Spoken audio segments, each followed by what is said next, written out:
Hello mga beshi, good morning po.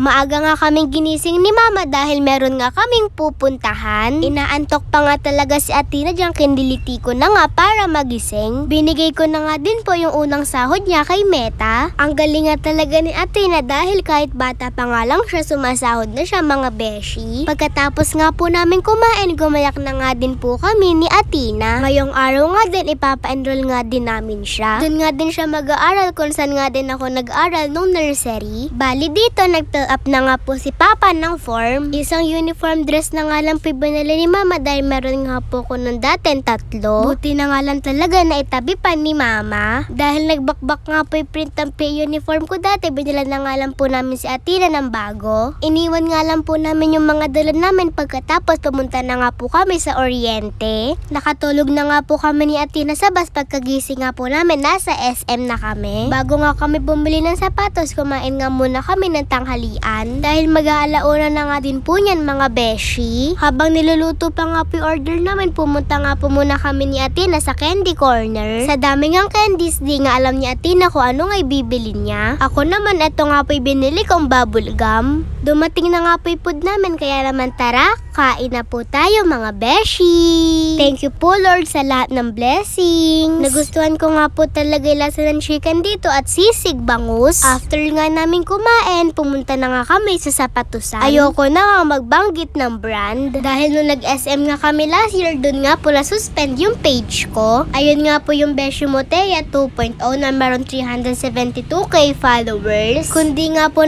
yung pang-una kong page at nawala yung pangalawa kong page, baka nga po meron na nga po tayong 1 million followers. Sobrang dami ko na nga po talagang pinagdaanan sa pagbablog ko mga beshi. Nagpapasalamat po ako sa mga followers ko na sumusuporta at dodood pa rin sa akin hanggang ngayon. Di ko man po kayo maisa-isa pero maraming salamat po sa inyo. Kahit bumaba nga po talaga yung mga views ko ngayon. Meron nga din po ako YouTube channel, yung iba nga po doon nanonood kaya nakakati nga din po yung views. Alam kong malayo pa pero malayo na nga po kami sa dati. Sa dami ko nga pong nasukat na sapatos, buti na nga lang po merong nagkasya sa akin. Lahat po kasi ng gusto ko, wala na nga pong available na size ko. Bali bumili nga po kami ni Athena ng toy, yung sa akin nga po DIY taba squishy. Gagawan ko nga po yun ng separate na video kaya abangan nyo nga po yung vlog ko. Si Athena naman nga po yun ang libre sa akin dahil sumahod na nga po siya mga beshi. Bumili na nga din po si Papa ng pabango niya at bench bat. Habang kami naman dito ni Athena bumibili ng ice cream. Tumambay nga po muna kami sa food court para magmerienda. Bumili nga ako dito ng sushi. Dati nga talaga hindi nga ako kumakain nito. Pero nung natikman ko nga po, nasarapan nga po ako mga beshi.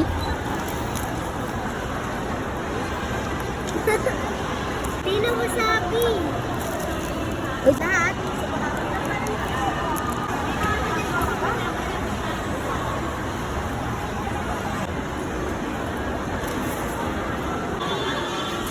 Pagkatapos nga po namin kumain ni Athena, pumunta na nga po kami sa palaruan.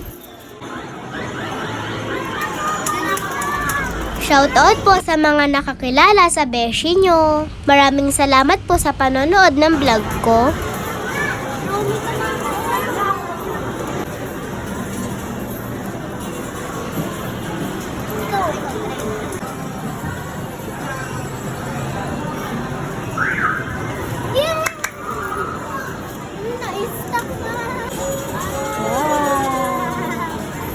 Uuwi na nga po kami kaya pinapalit ko na nga po itong mga nakuha kong tickets. Di nga po ito ganun kadami kumpara dati dahil saglit nga lang po kami naglaro dito. Para hindi na nga din po kami gabihin sa pag-uwi sa amin. Dumaan na nga din kami sa bilya ng school supplies para ibili si Athena. Kaunti lang naman yung mga kailangan niya sa school. Bumili nga din ako ng mga kulang ko. Kagaya nga na itong plastic envelope kapag na-journalism ako. Marami na nga po akong ballpen sa bahay pero bumili pa nga din po ako ng black at red ballpen. Nagbayad na din kami pagkatapos dito at bumili na din kami ng pasalubong.